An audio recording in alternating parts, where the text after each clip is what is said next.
Equipa técnica B Timor-Leste hadiah na canalização Bemos e suco metiaut, onde fornece beba a comunidade e a área branca no Becaril.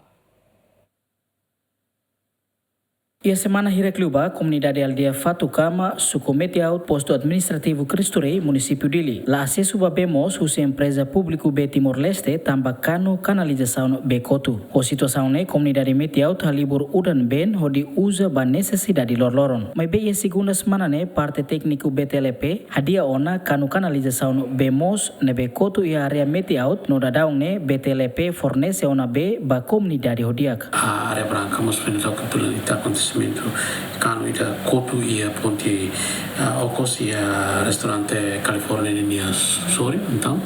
ita equipa começa a hadion atune para ita kole a comunidade se lebe nessa área branca ne bele hetan acesso bene beodia be ia momento loro hira ni laran los buni kanu ne labele nessa também ponte okos então ita labele consegue identificar be vai ita identifica ita área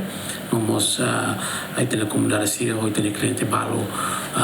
comunica mais e repete então tem equipa tu pode haria vamos agora rau nem bem está resolvido na mas espera que tá tem a comunidade se ne bane bele acesso bem ne o dia agora mas se quer que melhoramento balo ne bete se precisa halo ya área ne ba bete caraca moção sobre consciência tem a comunidade se ya área ne ba para tu bele colabora quando aí mamãe caro ligação ilegal cari contato BTL e depois cari que nessa cano com a cruma ou e estrada uma nessa cano com a cruma bele contato e tinha a equipa BTL atune para bele tuna lá para bele bahadia também tá cara atu